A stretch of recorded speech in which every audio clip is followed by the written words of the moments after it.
sharks, the most dangerous and feared predators in the ocean.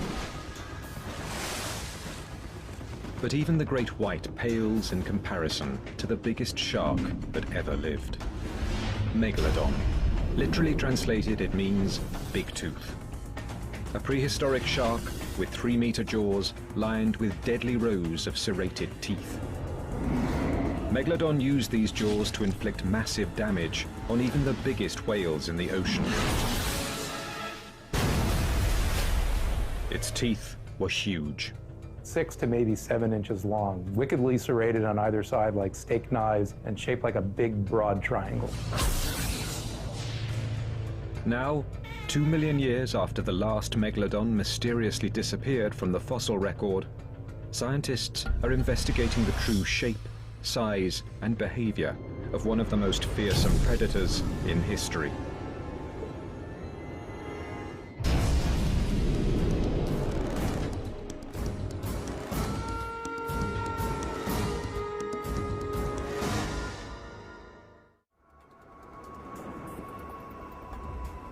Seawater covers almost 70% of the Earth's surface. This is where life on our planet first began, and some of these early underwater creatures were big predatory fish. Giant squid, stingrays, toothed whales, and other dangerous predators have long roamed the sea. And 300 million years before T-Rex took its first bite, an apex predator was scouring the watery depths. The shark.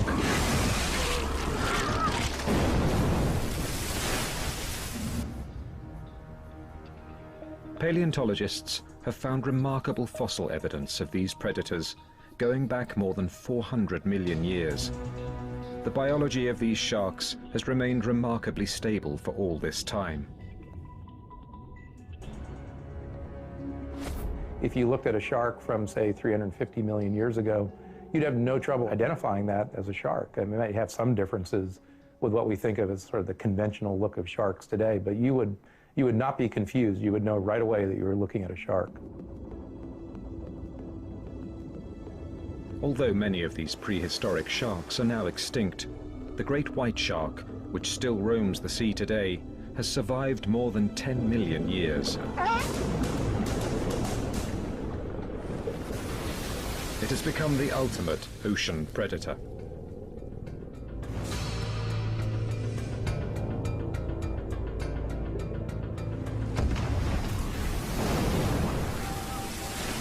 But the great white paled in comparison to another giant shark that ruled the 7 seas, dominating every other predator in the ocean. Megalodon. Literally translated, it means big tooth. Megalodon was a giant fossil shark, lived from maybe 25 million years ago up till about 2 million years ago.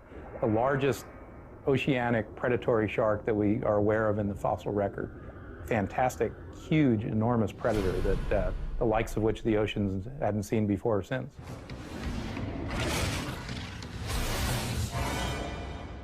It was one of the biggest predators of all time. You've got these massive razor blade sharp teeth attached to an animal the size of a Greyhound bus. I mean, this was the ultimate predator. Never has an apex predator made such a huge mark on the planet, only to leave so little trace of itself behind. It's like the ultimate detective story. We truly don't know exactly what the Megalodon looked like. We can only assume how it looked and how it killed. In order to solve this mystery, scientists need fossil evidence. But in the case of Megalodon, there are no skeletons left to study. This presents a major challenge to researchers. All creatures, in the sea or on land, begin to decompose and fall apart the moment they die. For those with skeletons, within a short period of time, all that is left are the bones. But when it comes to Megalodon, there's a hitch. The shark's skeleton is constructed almost entirely of cartilage. Consequently, there are very few fossilized remains left to show scientists the size and shape of this gigantic fish. Cartilage. Pliable and light, it's the balsa wood of the body. But exposed to salt water, sand, and especially bacteria, Megalodon's skeleton has little staying power. The cartilage is this brownish yellow material. That's the flexible component of the cartilaginous skeleton. You can actually see the little tiny prisms which add structural support and rigidity to the otherwise flexible cartilage.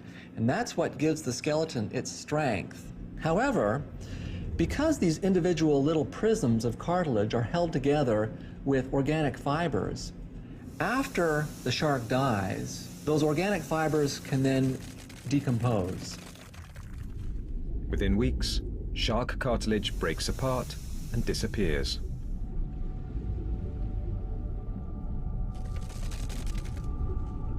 The teeth, protected by an enamel coating, are one of only 2 parts of the skeleton to survive. These massive teeth are extremely long. Scientists are using them as the building blocks to reverse engineer the giant shark. The only other known fossil remains are a few small pieces of backbone. The Calvert Cliffs, along the Chesapeake Bay in Maryland, are a well-known site for uncovering fossils of prehistoric sharks. Dr. Stephen Godfrey has been digging for fossils here for more than 10 years. In that time, he has not found a single Megalodon tooth. Oh yeah, this is great. The tide's way up. Beauty. Along with Dr. Breton Kent, Godfrey scours the area, searching for fossil clues. Oh, there's a shark tooth. Little one. Yep. Oh, there's some bone right here.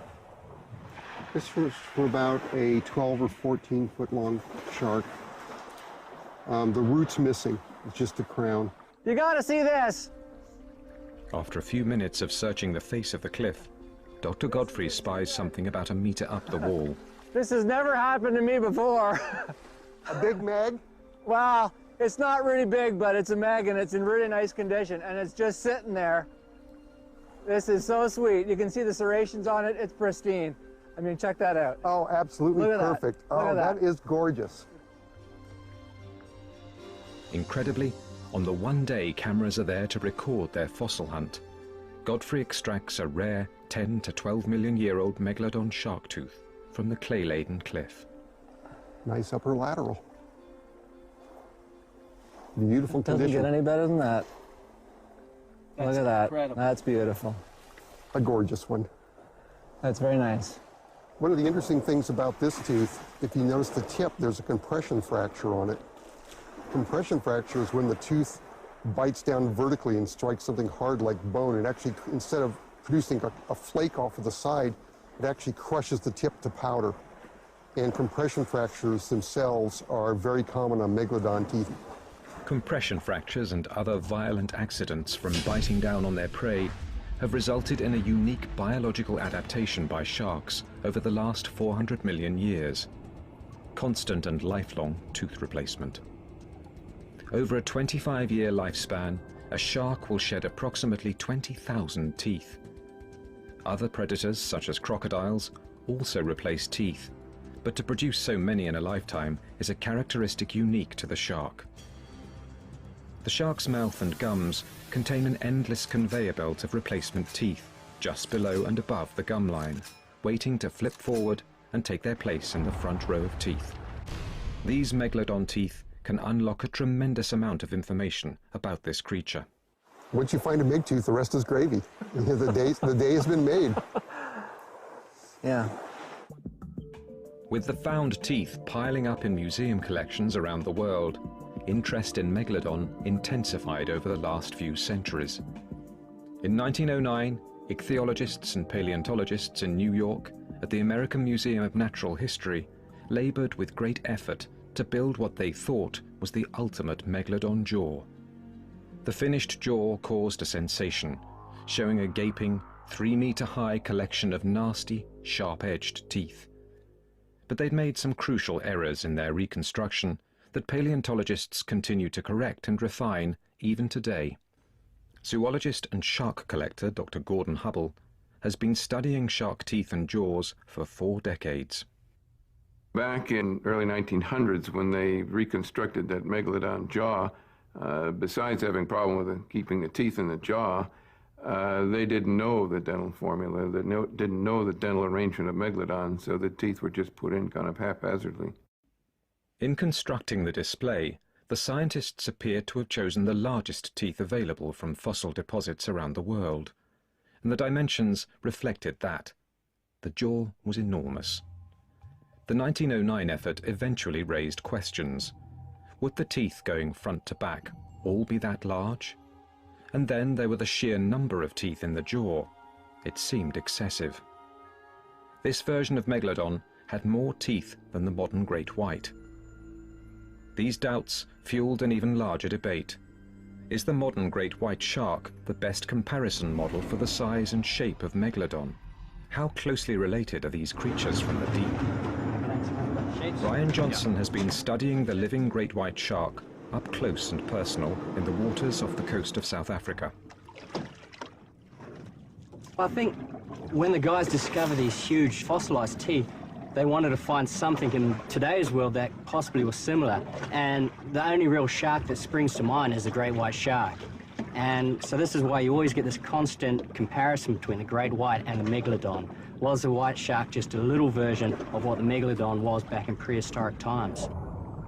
The massive predatory great white holds a mythical place in the minds of fishermen, sailors, and other sea lovers. The maximum size that a great white gets is probably among shark biologists the most debated question that is always talked about. You speak to any fisherman and he says, my boat's 20 foot long and it was 2 foot that way, 2 foot that way, must be 25, 26 foot. And that's probably not the case. In truth, the largest modern great white sharks are believed to be about 6 meters long, with a maximum weight around 1,800 kilograms. Megalodon is commonly thought to reach between 15 to 17 meters, with an almost unimaginable weight of 45,000 kilograms. I think the comparison is pretty good between the great whites and the Megalodon, but you also must remember the only information we have about the Meg is from his teeth. I think the main similarity between the teeth of the Meg and the teeth of the great white, other than their big size, is probably the serrations, the triangular serrations. And what that shows immediately is that both sharks, rather than swallowing their prey whole, was taking chunks out of very big prey, possibly as big as themselves. In 1988, scientist Gordon Hubble received a call from a fellow fossil collector about a remarkable find at a phosphate mine in Florida. Larry Martin had uncovered a set of 95 teeth from one Megalodon shark. This matched set became the holy grail of Megalodon research. They unlocked part of the mystery surrounding this astounding creature. This is the most complete set of associated Megalodon teeth that has ever been found. The reason why this is significant is that once we can arrange these teeth, we can figure out if the animal is truly related to the white shark line or if it's related to some other species of sharks. 80 years after the first jaw was constructed, Hubble's teeth may hold the key to understanding the true shape and size of the greatest predator the sea has ever known.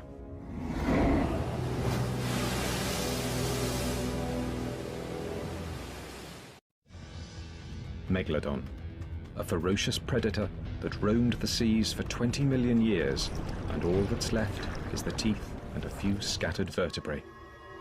In 1988, Gordon Hubble helped to identify the most complete set of Megalodon teeth. But how did these teeth fit together inside the shark's jaw? Hubble was stumped. It led to about 10 years of frustration because we didn't know at the time for sure what the dental formula on the Megalodon shark was. And so every time a scientist came to visit us, or just anybody that wanted to look at these teeth, we had them place these teeth how they thought they would go in the mouth.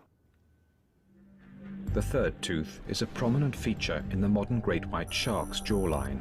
And that's what really bothered us. It wasn't until we realized that the Megalodon is an entirely different line of evolution and does not have that third upper tooth, that small tooth that slants in, and indeed has a third upper tooth that's about the same size as the first two teeth. Then we figured it out and everything fell into place. There are 24 teeth in the upper jaw. The lower jaw has a total of 22 teeth. Behind the 46 teeth in the front row, approximately 200 more teeth lie in rows, waiting to flip forward to the front and take their place on the predatory battlefield. Other scientists and museums were now interested in taking that knowledge and putting together a realistic Megalodon jaw recreation. Fossil collector John Babiars has amassed a huge collection of Megalodon teeth. With the help of museum curator Brad Archer, he undertook the task of building an accurate recreation of the Megalodon jaw. No one had done the project before, at least not in the scale that we wanted. Babiars and Archer worked diligently to figure out the shape and placement of the upper and lower teeth, using models and pictures of great white jaws and earlier Megalodon reconstructions. Right off the bat, we figured, oh, damn, these teeth aren't going to fit because they're way too big and there's no room in the jaw, unless the shark only had 4 teeth in a row, and we know that's not correct. First, the teeth are sanded smooth. Next, a hole is drilled in the base of the tooth, and a metal rod is inserted. The rod is then attached to the jaw mold. But they still needed help placing the teeth in the jaw. The men turned to Gordon Hubble and his knowledge of associated Megalodon tooth sets to see if he could help organize the teeth. And we looked at all the teeth that he had, and we put them together into a set as closely as we could. In September of 1994, the jaws were finally completed. The men loaded the jaws onto a flatbed truck and drove them to the museum at Arizona State. The results were astounding. While not quite as large as the jaws built in New York in 1909, it's clear an animal would have to be of massive proportions to carry a set of jaws this size. Well, this jaw is approximately 7.5 feet tall, and it's about 8.5 feet wide, if I remember right, and has about 254 teeth in it, all real teeth. Once scientists had an idea about the size and scale of the teeth and jaws, they could start to figure out what the body was like. The Calvert Marine Museum skeleton paints a vivid portrait of the infrastructure needed to support the massive jaws. But the next step was to create a lifelike representation of this beast. What would a creature of this size look like swimming towards you in the ocean? Dr. Michael Gottfried, who had worked on the Calvert skeleton, now felt confident he could speculate on what this beast might have looked like from the outside. Collaborating with artist and animal modeler Jim Melly, a Meg model was born. I mean, basically, this kind of thing it's a marriage of science and art, taking scientific information and converting it into a sculpture. A 15-meter, life-size replica of Megalodon now hangs in the San Diego Natural History Museum. So after all the research, working with models, working with drawings, working with the actual specimens that we do have, here's the end result. What we think is the most accurate and the most biologically plausible reconstruction of Megalodon that's on exhibit anywhere. From the first Meg tooth found by early humans, scientists now have a stunning picture of this massive creature. Hundreds of teeth capable of inflicting terrible damage on its prey. A jaw 3 meters wide and 2 meters high. A body at least 15 meters long. Megalodon was enormous, and doing kind of an estimate of the size of this fossil giant, that it would probably have been about a ton a foot, so in the neighborhood of about 50 tons plus. Truly enormous animal. The question now was not so much what did the shark and its jaws look like, but how did they work?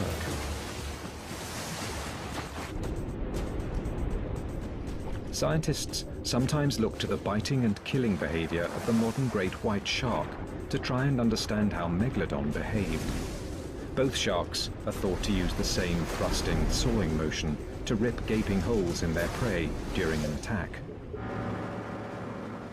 An expedition with Ryan Johnson into the shark-filled waters off Marcel Bay, South Africa, provides a rare glimpse of this behavior. Oh, look at that one. He's a player. Fresh fish liver acts as good shark bait. It's not long before the first strike. Yeah. There we go. Go, thrust it. So now you hold it. He's going to start doing his head shake. There he goes. Shake. Shake. Ah. Just a little one.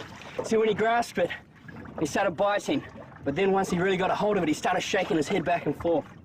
And that really what makes the white shark unique, is that not only does it bite and try to grasp the stuff and swallow it, it starts thrashing its head back and forth and trying to remove pieces of the meat or the prey that it's eating. But observation from the deck of the boat is not good enough for Johnson. To get a complete understanding of how the great white swims, you need to get in the water with the shark. New audio techniques provide real-time commentary on what Johnson is seeing. All of the great white's power for its swimming is coming from its tail. But what engines this is these two muscle bands, two red muscle bands that go from its body right down to its tails, and they just work like two big pistons going back and forth, back and forth. And this makes it one of the most efficient swimmers and predators in the ocean.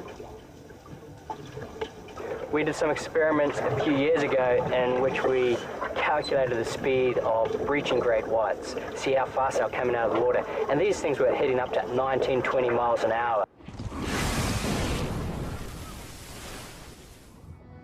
Megalodon would probably have needed the same speed and power 12 million years ago.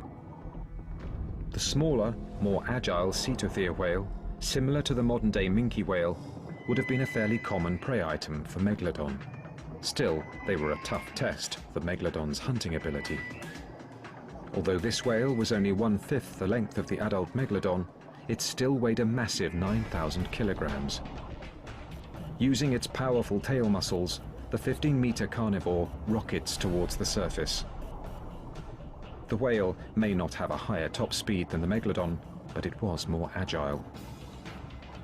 With its awesome power and speed, the Megalodon had the ability to leap above the surface of the water with a 9,000-kilogram whale still in its jaws.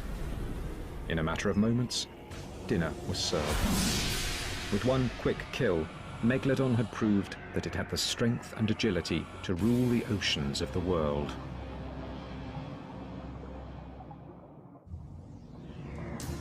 Megalodon ruled the oceans for almost 20 million years. But even top predators have to keep their lineage going from generation to generation. Most scientists agree that, like the great white, the prehistoric Megalodon gave birth to live young.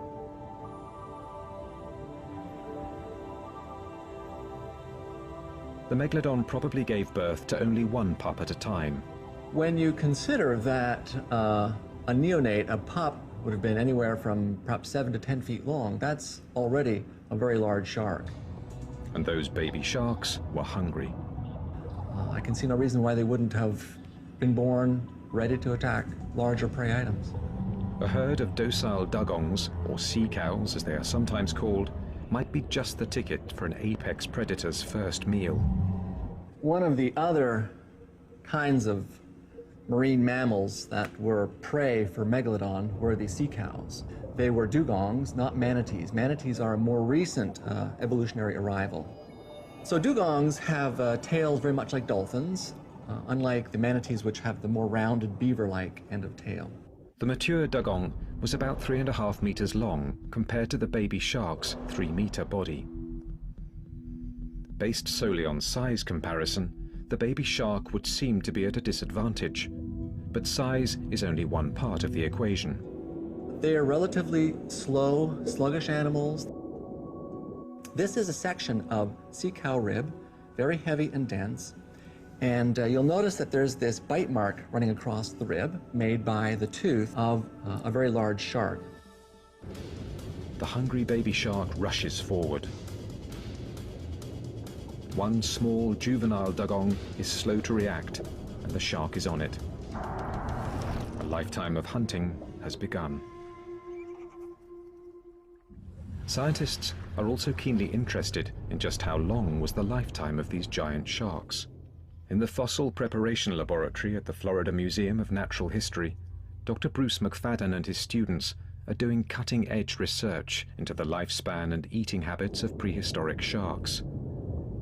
Scientists study growth rings within the relatively few vertebrae of Megalodon that are known to exist. This is one way to discover more about these magnificent beasts and their daily life. We count them just the way somebody would count tree rings. The lower portion of a shark's vertebra is known as a centrum. In Megalodon, centra are extremely rare. Scientists are looking at the few samples they have to see what else they can learn about this prehistoric beast. Most of the samples that we have indicate that Megalodon lived somewhere between 25 and 40 years. It could have lived longer because it didn't have any predators. Estimates of how much the Megalodon needed to eat ranged from 600 to 1,200 kilos of food a day. This high-energy animal must have been consuming a wide range of fish and marine mammals to sustain its life. We don't know exactly what foods they were feeding on. No matter what they were eating, one thing is clear. These massive sharks spent the bulk of their lifetime in a never-ending search for food. And 15 million years ago, Miocene epoch oceans were filled with a variety of marine life from which the Megalodon could choose a meal. Whales, dolphins, dugongs, huge sea turtles, and hosts of fish filled the coastal seawaters around the world. The Megalodon was probably eating them all. The most common group of whales during the Miocene was the cetathea. These small whales ranged from 3 to 6 meters and were found in warmer coastal waters all around the world. A whale that fed on plankton, crustaceans, and tiny fish, these ocean mammals were quick and agile despite their hefty 9 to 18,000 kilogram size. Like the dugong, these gentle creatures were likely easy targets for the hungry Megalodon. But Dr. Stephen Godfrey has one piece of whale backbone that may demonstrate Megalodon was not always successful in its hunt for prey. Unfortunately, the surface of the bone is worn, and the secret to what happened to the whale is hidden from sight inside the vertebra. So we've got it up off the table. Now, do you want the entire thing scanned or just through pathology? The modern CAT scan can help. Godfrey uses today's technology to look back some 12 million years. It reveals the severity of the ancient whale's injury. A compression fracture runs the length of this vertebra. Dr. Godfrey theorizes what might have happened when the small whale was attacked by the massive Megalodon. I believe that this whale was hit by the giant Megalodon, and that intense impact caused the vertebra to experience this intolerable strain that popped the bottom of the vertebra off, pushed it forward, and the healing that went on here in this vertebra is evidence that in spite of the intensity of the impact, it survived. It is the story of one Megalodon's missed prey opportunity and one whale's fight to get away. Perhaps this time, when the prowling Megalodon looked up at the surface of the water, there was a pod of 3 whales swimming by, full-grown adults closer to 6 meters and weighing in at 18,000 kilograms. The Megalodon positions itself under the whales for an ambush.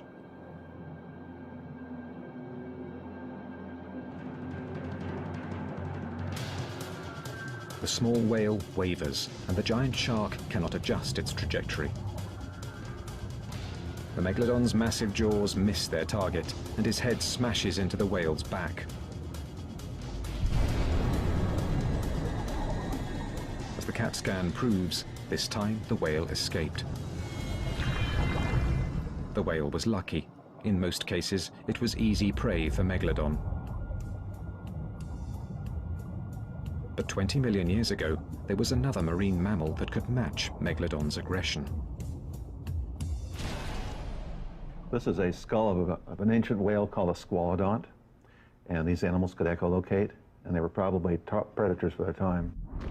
Squalodon would have been a pretty formidable opponent. Squalodon didn't get as big as Megalodon, but they got pretty good size. 25, 30 feet, I think, would be a pretty good estimate for a reasonable sized Squalodon. Squalodon was a top predator, like today's transient orcas. If we want to interpret any behavior of an extinct animal, we have to look at modern animals. In the case of these squalodonts, we would probably look at the modern killer whale. Whales have been known to attack sharks. It's not simply a one-way street where sharks attack whales. Squalodon, at a maximum length of 9 meters, would not have taken on a 15-meter Megalodon by itself, but they would fight. If the Megalodon spotted a Squalodon, it wouldn't have hesitated to attack. Scientists believe these marine mammals may have traveled in pods. Squalodon, being a big-toothed whale, would have been a highly intelligent animal. Megalodon, not so much. Higher reasoning powers in sharks, not as nearly as well developed as what we find in marine mammals. Even an enormous animal like Megalodon is going to feel this punch in the gills.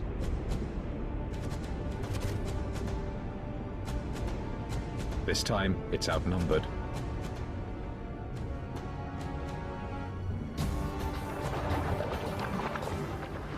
The first Squalodon may not survive for long, but the Megalodon has sustained a few battle scars of its own.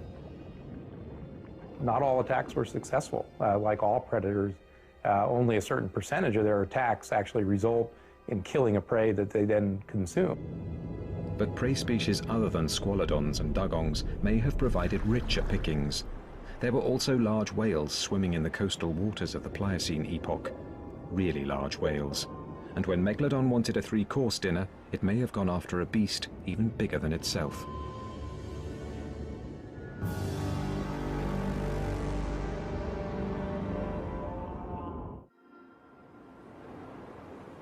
The modern blue whale is a magnificent animal. Rarely photographed and usually seen only by accident, this massive marine mammal is a startling reminder of the awesome majesty of some of the sea's most elusive creatures. 5 million years ago, the whales Megalodon encountered may have been almost as impressive. Here I'm just thinking about what modern things like fin whales and blue whales look like. It would have been a coastal animal, would have been a migratory animal. It probably was gray with a lighter shade below. We usually estimate the weights of living baleen whales at about a ton a foot. So if you have an animal 75 to 80 feet long, it'd be about 75 to 80 tons. So you've got at least 5 species there. You know, those actually look like herpetocetines, the weird kind of pseudotheres. Dr. Lawrence Barnes and his colleagues have uncovered hundreds of whale bones in the last few decades. One intriguing discovery was a large whale found near Santa Barbara with a shark tooth tip stuck in its jawbone. Here was a creature that was possibly 3 to 9 meters longer than Megalodon, a whale that would have outweighed the shark by 22,000 kilograms.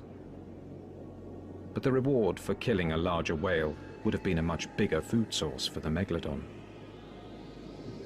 A whale of this size is packed with layers of tough, stringy blubber. Megalodon would need all of the size, volume, and deadly serrations along its teeth to take down the animal. The key this time is bite force. How much jaw power did Megalodon actually have? At the University of New South Wales in Australia, Dr. Stephen Rowe is using high-tech computer sleuthing to try and understand the cranial mechanics of bite force found in modern and prehistoric animals. Bite force is the amount of pressure applied when the jaws of an animal bite down on its prey. What's generating the bite force here are the actual jaw closing muscles. What we're looking at is a simple lever system. So we apply force on one end of the lever and we get a reaction force on the other end of the lever. Rowe's process for understanding bite force in sharks starts with the gruesome task of CAT scanning a shark head at a local hospital. I then build a surface model, and from that I can then create a solid 3-dimensional engineering model or finite element model. From this engineering model, Rowe has figured out the potential maximum bite force of the modern great white shark. In the case of a really big white pointer, we're predicting a bite force around about 4,000 pounds. These largest of white pointers are really pushing the envelope as far as living animals are concerned. With the bite force per inch data from the great white, Rowe extrapolates what he believes to be a fairly accurate understanding of the bite force of the Megalodon shark.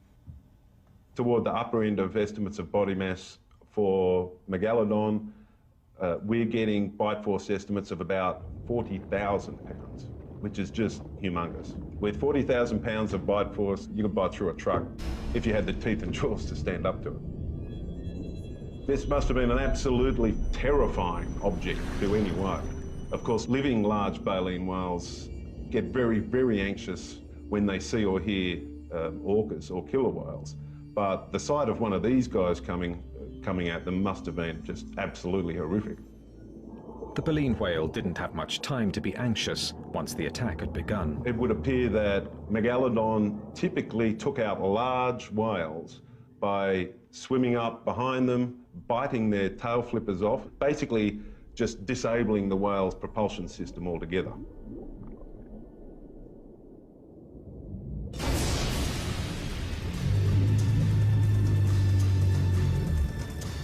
This is certain death for the whale as he bleeds out through a gaping hole in his artery. But with no hands to hold down his enormous prey, how did the Megalodon keep the 68,000 kilogram whale from swimming off after one bite to the belly or throat? At Wright State University in Ohio, paleontologist Chuck Ciampaglio has constructed an experiment that demonstrates the deadly potential of the Megalodon to attack a giant prey item. A high-density gel mold will simulate whale flesh. The centerpiece of the demonstration is a set of mechanical Megalodon jaws that he believes simulates the unique jaw motion of the shark's mouth. These jaws are really interesting because in addition to being able to lift up and down, they also are highly mobile in a forward direction, just like modern laminids and Megalodon would have been also. The metal jaws are firmly attached to the table, and instead of having the jaw attack the mold, the bite is replicated by having the mold rolled into place inside the mouth. The shark uses its lower teeth to initiate the attack and hold its prey in place. We can see the lower teeth anchored into the flesh a good 3 inches. It's already starting to tear the flesh. This is holding down the flesh, and now the top is going to make its bite. The upper jaw bites down on the prey with its powerful, serrated teeth. At that point, Megalodon would thrust back and forth until a bite was made. The bottom jaw continues to anchor into the gel flesh, while the unique upper jaw, with its ability to move somewhat independently from the rest of the skull, takes bite after bite, pulling flesh into its mouth as it continues to feed. Okay.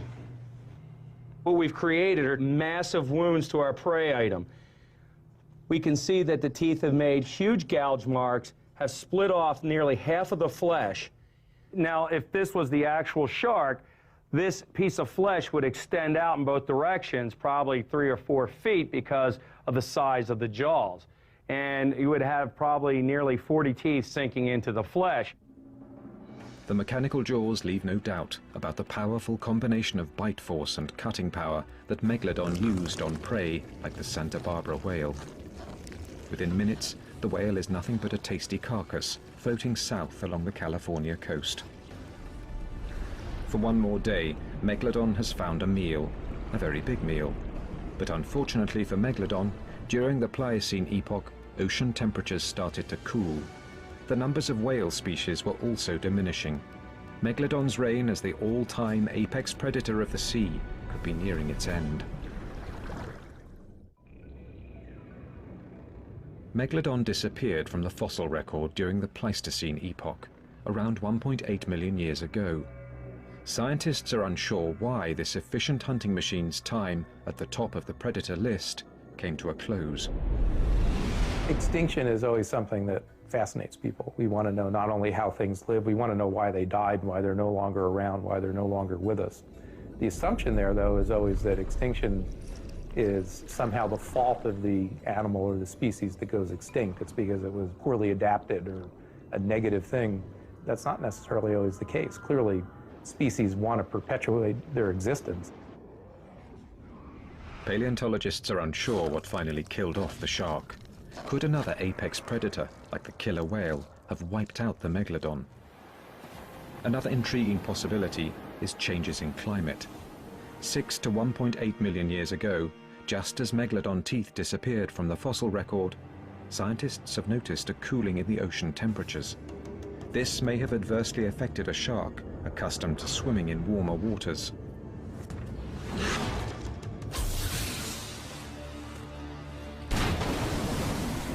Paleontologists also know that as the Miocene epoch progressed, the population of smaller whales was replaced by larger whales, these whales may have favored colder climates to the north. It might very well be that as whales became migratory and spent the summertime in northern latitudes, that in fact the sharks just didn't have access to the big whales. By the middle of the Pliocene, without year-round access to larger prey, Megalodon may have been feeling acute hunger pangs. With a loss of a large portion of the whales, perhaps 3/4 of all the whale species at the time, we ended up losing a major food source for Megalodon. The giant shark would have become increasingly desperate for food. Cannibalism was always a possibility with Megalodon, but could have increased as other sources of food thinned. Smaller Megalodon teeth have been found in deposits alongside other marine mammals that were prey items for the shark. There is speculation that these juvenile Megalodons may have been at risk from bigger, hungrier Megs. The closing of the land bridge in South America may have also affected the worldwide migratory patterns of some marine animals. The disappearance of the Central American seaway and its replacement by a land bridge and the effect upon marine organisms has been debated among scientists. We look at things like even the modern sperm whales. The same species exist in both the Atlantic and Pacific. And the question is, are they going around the southern continents, or are they just very slow to evolve? It is unclear if the closing of the Isthmus of Panama that connects North and South America could have affected Megalodon. Scientists continue to search for clues about Megalodon and its demise by studying the great white shark. For starters, the modern great white is equipped with a remarkable internal heating system known as gigantothermy, which is an excellent survival tool. Most fish are cold-blooded, and the great white isn't. It's warm-blooded. It elevates its body temperature up above the ambient water temperature, which for a long time was a characteristic solely assigned to mammals. And they do that with a special system of blood vessels that actually warms the blood that supplies critical parts of the shark's sensory biology, so the eyes, the nose, particularly. Paleontologists have not yet figured out if Megalodon possessed this extraordinary biological capability. If they did not, as temperatures cooled, it's possible the great white was in a better position to withstand the dip in the ocean temperatures. More importantly, scientists believe having more variety in its diet probably helped the great white shark. While Megalodon was primarily preying on larger marine mammals, the great white was able to eat smaller prey items and fish. They need less biomass to keep going. There's probably not as much pressure, if you will, as there is on an apex predator the size of Megalodon, which would need a tremendous amount of biomass to maintain its existence. In essence, unlike the great white, Megalodon may well have eaten its way out of existence. The great white was clearly a more adaptable animal, and as a result it flourishes in oceans around the world to this day. But the question of whether these two magnificent sharks were related continues to interest scientists. Paleontologist Chuck Ciampaglio and other experts insist there was little direct relationship between Megalodon and the great white. According to Ciampaglio, advanced computer technology underscores the differences between the two animals. I think one of the things I'd like to see cleared up is that to allow Megalodon to be called, Carcharocles, Megalodon, change the name, separate it out from the great white, and let's get on with business at this point. The great white tooth and the Megalodon tooth do have some markings in common. Both are triangular and serrated.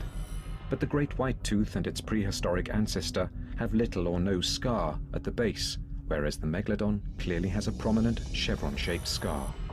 And blowing up the great white tooth to the same height of a Megalodon tooth reveals that even at the same length, the great white fossil tooth is noticeably thinner and more gracile than the Megalodon tooth. Well, let me do the converse here. Let me show you a very small Megalodon, about approximately the same size as this great white, and you can see that small sizes the Megalodon doesn't look the same. Again, the serration densities are different. This tooth is distinct from this great white no matter how big you make it. The team compared the dentition of the modern great white, the extinct Mako, and Megalodon. And what we found consistently was whether or not we looked at the root, the blade, or the entire tooth, was that the extinct mako and great white always clustered together for every tooth position, while Megalodon always clustered away. Megalodon and great white are not directly related. Megalodon is not the extinct great white, and all scientific evidence points to this. Or does it? Looking all the way back to the first jaw recreation in 1909, there are scientists who still insist the great white shark is more directly related to the Megalodon. The smoking gun? Rare fossilized Megalodon vertebrae. The backbone anatomy suggests that Megalodon and great whites are quite closely related to one another. These researchers are turning to work being done on the centra of Megalodon vertebrae to support this theory. I think because the vertebral centra haven't been as thoroughly studied, they provide some very important clues, and I think they ought to be studied very carefully. But Megalodon centra are not common. Worldwide, for the 16 or 17 million years that it lived, we probably have on the order of 12 to 24 vertebral centra of Megalodon preserved. It'll be some time before scientists can collect more comprehensive data in this area. Perhaps the information locked inside the vertebral centra can finally answer the question of whether or not Megalodon's legacy lives on in the great white shark. One point everyone agrees on is that there is much more to learn about the physical makeup and behavior of Megalodon. And one thing is certain: the unique combination of physical size, tooth shape, jaw strength, and appetite created an animal unique in the 400 million year history of sharks. Big Tooth is still the all-time king of the sea.